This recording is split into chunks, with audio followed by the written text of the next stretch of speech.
So Japan come away with a 3-1 victory, but this team still do not look like the favorites of the Asian Cup, and Indonesia, no matter what, they should be proud. Let's run the intro, talk about the game.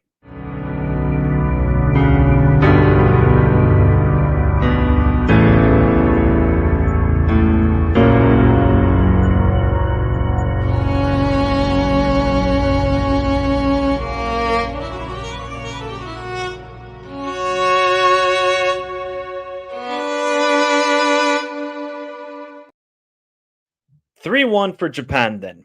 All right. I think before the game, everybody would have expected, okay, Japan, easy win, 3-0, 4-0, but a respectable scoreline for Indonesia.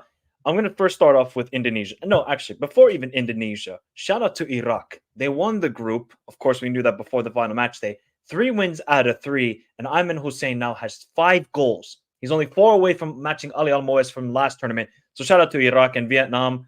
They scored they scored 4 goals against Japan and Iraq and finished bottom of the group. Insanity, insanity. But Indonesia, I mean, if they won this game, this would have been one of the greatest upsets in football history. It would have been because we know Indonesia on the rise, very young team, and Japan, okay, they lost to Iraq, but still, this is Japan at the end of the day. So everything was against Indonesia. They had nothing to lose. They've already made their country proud by winning a game at the Asian Cup. And, it wasn't going to be easy today. They had to defend for their lives. They tried to hold on as long as they could. Unfortunately, they gave the penalty up early on in the game. I think it was Amatu who obviously gave the penalty away. I mean, you just cannot tug the shirt like that and hold the player on. You can't do it. Amat needs to do better in that situation. A way to converse the penalty. I mean, there was moments where Indonesia did get in behind. Like Marcelino made a wonderful run in the first half. Just needed the perfect ball to find an Indonesian player in the box. Couldn't find it. But overall, they lose 3-1, but this is a team on the rise, people. I mean, look at the age of this team. This is like, I know how passionate they are. And this is a learning curve. You're in a very tough group. This is easily the group of death. And to come away with a 3-1 loss to Iraq and 3-1 loss to Japan, people can laugh and say, oh, they still lost. Indonesia haven't been to the Asian Cup since 2007. And they're going to keep getting better and better as the players get more experience. The thing for me is, if Indonesia want to take that next step of progressing out of the group, the league has to get a lot better. And I think the players that we see have to go play abroad, like in Japan or South Korea, better leagues across Asia. I think that will help the Indonesian national team a lot more. And we'll see what the future holds for them. But it's really promising. I just wonder, okay, Struik, the striker, didn't have his best tournament, I believe. Obviously, the star man is Marcelino, but shout out to also Walsh and shout out to Hubner. I think Hubner and Jenner have been revelations throughout this tournament. So it's all good signs for Indonesia. It's just now building upon this. You can't take a back step, all right? Remember 2007 Asian Cup? They won a game. They beat, I think it was Bahrain, if I'm not mistaken. After that, nothing. This time around, next Asian Cup, qualify and progress out of the group. That is the goal for Indonesia. So let me know your thoughts in the comments down below. For Japan, I know I've said this in the past 2 videos about them. Suzuki is a liability. He needs to be saving that. His distribution is amazing. It's amazing. It's amazing.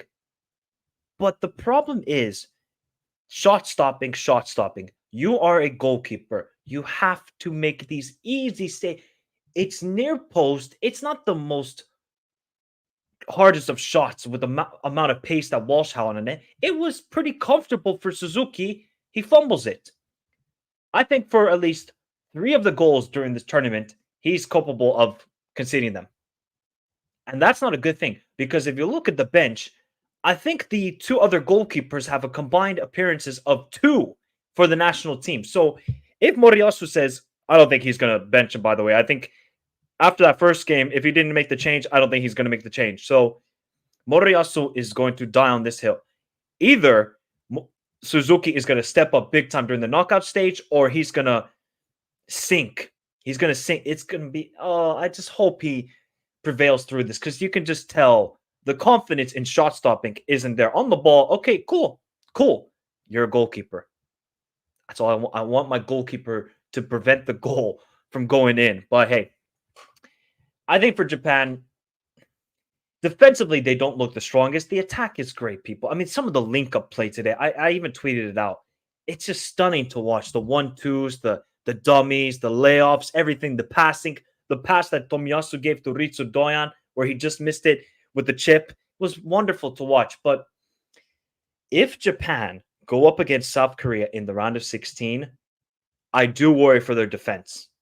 In one-on-one situations, are they the strongest?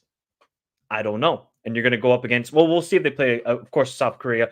Even if they go up with Jordan, Jordan can give them a fight. Jordan can beat them. So that is one thing that Moriyasu needs to sort out is defensively, they have to be a lot better. Okay, people can say, oh, they're saving energy, conserving it for the knockout stage. If you're Japan, you want to start off this competition right away, front foot, send a message so you strike fear into the opponents. I don't think they've struck any fear into any opponent so far. They've let in 2 goals against Vietnam. They lost to Iraq, and Indonesia scored a goal today. So I think that fear factor against Japan is gone. So we're going to have to see how they react in the round of 16. This is the moment that we will see for Japan. They haven't won the Asian Cup since 2011. This is their moment. I just don't. If it's South Korea, oh my God. Oh my God, that is going to be epic. That is going to be epic. But I'm glad that Ueda started because clearly he is the best striker they have at this tournament. And I've been calling it since the first match day. And even after the second match day, he needs to start and he gets 2 goals today.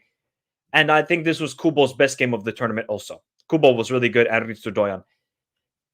I'm just fascinated, man. I'm really fascinated to see how Suzuki is going to perform. I know we can't call out players or just single out one guy. But when he's making these easy mistakes, it will cost Japan. I just hope it doesn't cost them in the knockout stage, but it might. And I want to hear your thoughts in the comments down below. Is Suzuki a liability for this Japan team? What should they do with him? Or should they just prevail with him and maybe he will overcome it and become a fantastic goalkeeper in the knockout stage? I want to hear your thoughts in the comments down below. And of course, give your thoughts about Iraq in the comments down below because what they have just done is simply amazing. 3 out of 3, and they got around to 16. First place, unbelievable for Iraq. But everybody, tomorrow is the last match day of the Asian Cup. We're going to be reacting to it. And then after that, it's over. The group stage is over. And then it's the big time. It's where stakes are high and legends are made in the countries. The knockout stage will begin on Sunday, I believe, is the first games. And we're going to do, obviously, predictions and preview video for the round of 16. But everybody, have a beautiful day. Stay safe in this crazy world. Remember to hit the like button and subscribe. Adios.